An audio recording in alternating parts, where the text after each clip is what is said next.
కొన్ని నెలలుగా హాట్ టాపిక్గా ఉన్నటువంటి గ్రూప్ 1 నోటిఫికేషన్ మీద ఉన్నటువంటి కేసుల గురించి ఇవాళ దాదాపు అన్ని మెయిన్ మీడియాలో కవరేజ్ అయితే వచ్చింది. సో మనం ఒకసారి చూద్దాం మరి వాళ్ళు ఏ విధంగా న్యూస్ అనేది ప్రజెంటేషన్ చేశారు అనేది చూద్దాం. సో మనం ఒకదానితో ఒకటి చూసేందుకు ప్రయత్నిద్దాం. దాదాపు ఇలా తెలంగాణ రాష్ట్రంలో ఉన్నటువంటి అన్ని ప్రధాన దినపత్రికలు, ప్రధాన మీడియా ఛానళ్ళు కూడా ఈ విషయాన్ని కవర్ చేయడం జరిగింది. ఏదేమైనా ఓవరాల్గా ఇన్ని రోజులు అభ్యర్థులు పడుతున్న బాధలు దాదాపు ప్రజలందరికీ, విద్యార్థులందరికీ, గవర్నమెంట్ అందరికీ వాళ్ళ దృష్టికైతే వెళ్ళిందనే మనం అనుకోవచ్చు. మరి చూడాలి, అట్లీస్ట్ ఇప్పటికైనా విద్యార్థులకి తగిన న్యాయం జరిగి సరైన పద్ధతిలో ఎగ్జామ్ పెట్టి ఈ నోటిఫికేషన్ని సక్రమంగా కంప్లీట్ చేస్తారని మనం ఆశిద్దాం. సో మనం ఒకసారి చూసుకుంటే టాపిక్లో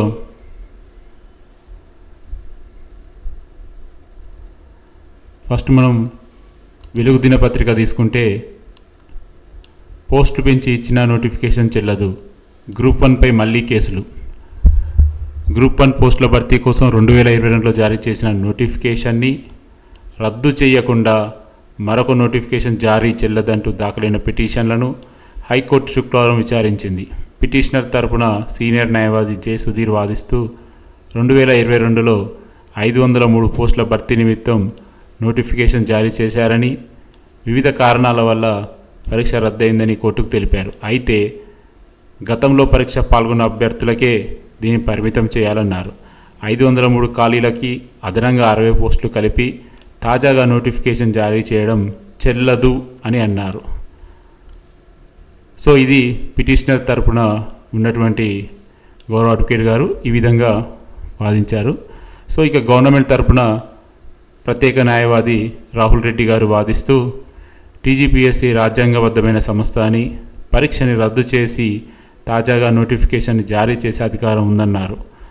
అదనపు ఖాళీలు చేర్చడం వల్ల అభ్యర్థులకు ప్రయోజనం కలిగిందన్నారు. సో ఇరువురి వాదనలు విన్న తర్వాత కేసు సోమవారానికి పోస్ట్పోన్ చేయడం జరిగిందని ప్రముఖ వార్తా దినపత్రిక వెలుగు దినపత్రిక ఈ వార్తని ప్రచురించింది. సో మరొక పత్రిక చూద్దాం. మనం విజయకాంధ్రి పత్రిక చూసుకుంటే గ్రూప్ 1 నోటిఫికేషన్ చెల్లదు, గ్రూప్ 1 పోస్టుల భర్తీ నిమిత్తం 2022లో జారీ చేసిన నోటిఫికేషన్ రద్దు చేయకుండా మరో నోటిఫికేషన్ జారీ చేయడం చెల్లదంటూ జి దామోదర్ రెడ్డి మరొక 5 హైకోర్టులో పిటిషన్ దాఖలు చేశారని, ఆ పిటిషన్ పుల్లా కార్తిక్ గారి బెంచ్ ముందుకు విచారణ చేపట్టిందని వీళ్ళు తెలియజేశారు. సో సేమ్ మ్యాటర్ ఆల్మోస్ట్ ఇక్కడ కూడా వీళ్ళు సేమ్, ఇక్కడ కొద్దిగా పిటిషనర్ నేమ్స్ వీళ్ళు రివీల్ చేశారు అంతే. సో వీళ్ళు మరొక పత్రిక కూడా గ్రూప్ 1 నోటిఫికేషన్ చెల్లదనే హెడ్డింగ్ తోటి ఒక వార్తనైతే ప్రచురించింది. సో మరొక పత్రిక చూద్దాం. సో సాక్షి పత్రిక ఇవాళ గ్రూప్ 1 ఇష్యూని ఈ విధంగా కవర్ చేసింది. రీనోటిఫికేషన్ కోర్టు ధిక్కరనే, మెయిన్స్కి మళ్ళీ అభ్యర్థులను ఎంపిక చేయాలి, గ్రూప్ 1పై పిటిషన్ల వాదనలు, టీజీపీఎస్కి అన్ని అధికారాలు ఉంటున్నాయన్న ప్రభుత్వం. సో గ్రూప్ 1 పరీక్ష మళ్ళీ నోటిఫికేషన్ ఇచ్చి అధికారం టీఎస్పీఎస్సికి లేదని పలువురు పిటిషనర్లు హైకోర్టులో తమ వాదనలు వినిపించారు. ప్రభుత్వం అనుమతిస్తేనే టీజీపీఎస్సీ చర్యలు చేపట్టాల్సి ఉంటుందని చెప్పారు. గతంలో హైకోర్టులో ప్రిలిమ్స్ను మాత్రమే రద్దు చేసిందని, మళ్ళీ పరీక్ష నిర్వహించాలని చెప్పింది. అయితే తొలుత జారీ చేసిన నోటిఫికేషన్ టీజీపీఎస్సీ రద్దు చేయడం కోర్టు ధిక్కరణ కిందకే వస్తుందన్నారు. రెండో నోటిఫికేషన్ ప్రకారం నిర్వహించిన ప్రిలిమ్స్లో తప్పుడు ప్రశ్నలు తొలగించి మెయిన్స్కి మళ్ళీ అభ్యర్థులను ఎంపిక చేసేలా ఆదేశాలు ఇవ్వాలని కోరారు. పిటిషనర్ల వాదనని ప్రభుత్వం తప్పుపట్టింది. టీజీపీఎస్కి అన్ని అధికారాలు ఉంటాయని స్పష్టం చేసింది. 6% ఎస్టీ రిజర్వేషన్ అమలు చేయాలి పిటిషనర్లు. గ్రూప్ 1 నోటిఫికేషన్ ఇవ్వడానికి తాజా ప్రిలిమ్స్లో తప్పుడు ప్రశ్నలు సవాల్ చేస్తూ కొందరు అభ్యర్థులు హైకోర్టులో పిటిషన్ దాఖలు చేశారు. ఈ పిటిషన్ విచారించిన ధర్మాసనం పిటిషనర్ తరపున గౌరవ అడ్వకేట్ గారు వాదనలు వినిపించారు. ఎస్టీ రిజర్వేషన్లు 2022లో 6% మాత్రమే ఉన్నాయని, ఇప్పుడు ఇచ్చిన కొత్త నోటిఫికేషన్లో 10% పెంచారని, అప్పటి రిజర్వేషన్ ప్రకారం 6% మాత్రమే అమలు చేయాలని, లేదంటే జనరల్ అభ్యర్థులకి అన్యాయం జరుగుతుందని పిటిషనర్ తరపున గౌరవ అడ్వకేట్ గారు చెప్పారని వీళ్ళు చెప్తున్నారు. సో గవర్నమెంట్ తరపున రీనోటిఫికేషన్ తోటి అభ్యర్థులకి లాభం.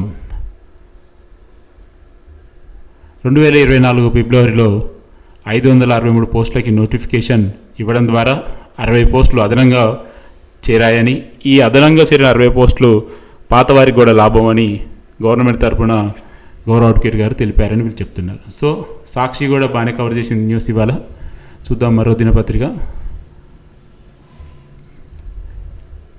సో ఇప్పుడు మనం ఈనాడు చూస్తున్నాం. గ్రూప్ 1పై తాజా నోటిఫికేషన్పై హైకోర్టులో పిటిషన్లు. 2022లో జారీ చేసిన నోటిఫికేషన్ రద్దు చేయకుండా మరొకరి జారీ చేయడం చెల్లదంటూ హైకోర్టులో పిటిషన్స్ దాఖలయ్యాయని వికారాబాద్, హైదరాబాద్, యాదాద్రి, హన్మకొండ, వరంగల్ జిల్లాకు చెందిన దామోదర్ రెడ్డి మరో 5 దాఖలు చేశారని, దీనిపై గౌరవ జస్టిస్ పుల్ల కార్తీక్ గారు బెంచి ధర్మాసనం విచారణ చేపట్టిందని పిటిషనర్ తరపున జే సుధీర్ గారని, అదేవిధంగా గవర్నమెంట్ తరపున రాహుల్ గారని వీళ్ళు రాయడం ఇది జరిగింది.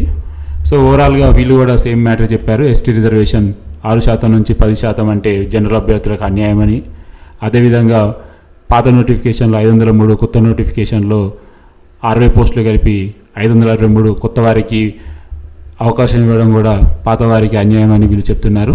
సో ఓవరాల్గా ఈ కేసుని 30కి వాయిదా వేసినట్టుగా కూడా వీళ్ళు కవర్ చేశారు. సో మనకి నమస్తే తెలంగాణ చూస్తే గ్రూప్ 1 నోటిఫికేషన్ రద్దుపై హైకోర్టులో విచారణ.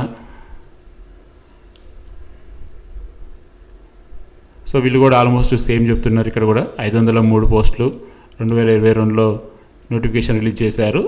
తర్వాత వివిధ కారణాలతో పరీక్ష రద్దు చేసి ఆ నోటిఫికేషన్ రద్దు చేయకుండా మరొక 60 పోస్టులని కొత్త నోటిఫికేషన్ జారీ చేయడం చెల్లదని అన్నారు. సో ఓవరాల్గా నమస్తే తెలంగాణ కూడా కవర్ చేసింది. దాదాపుగా ఇవాళ తెలంగాణలో ఉన్నటువంటి అన్ని media streams, main media streams అన్నీ కూడా గ్రూప్ 1 సంబంధించిన విషయాన్ని అయితే ప్రచురించడం జరిగింది. ప్రస్తుతం తెలంగాణలో గ్రూప్ 1 ఇష్యూ అనేది మళ్ళీ స్క్రీన్ మీదకి అయితే వచ్చింది. మరి చూడాలి సోమవారం రోజు ఏం జరుగుతుంది అన్నది. సో ఓవరాల్గా అయితే ఒక కన్క్లూజన్ అయితే వచ్చింది. చాలామందికి అంటే తెలిసిన వాళ్ళకంటే అర్థమైంది, కానీ తెలియని వాళ్ళకి మళ్ళీ ఏంటిది కేసులు అనే వారందరికీ ఒక క్లారిటీ వచ్చింది. సో 2002 నోటిఫికేషన్ నుంచి 2004 కొత్త నోటిఫికేషన్ వల్ల జరిగిన నష్టమైందన్నది, ఎస్టీ రిజర్వేషన్ 6% నుంచి 10% పెంచడం అనేది కీ రాంగ్ అని, అదేవిధంగా కొత్త నోటిఫికేషన్ వేయడం వల్ల పాతవారికి అన్యాయం జరగడం. సో ఇవి ఓవరాల్గా ఈ 4 పాయింట్ల మీద మాత్రం ప్రజలందరూ కూడా క్లారిటీ అయితే వచ్చింది. సో చూడాలి మరి సోమవారం రోజున ఏం జరుగుతుందని. సో ఇది ఫ్రెండ్స్ ప్రస్తుతం ఉన్నటువంటి అప్డేట్స్. మరొక ఇంపార్టెంట్ అప్డేట్స్తో మళ్ళీ మేము వద్దాం. Stay tuned.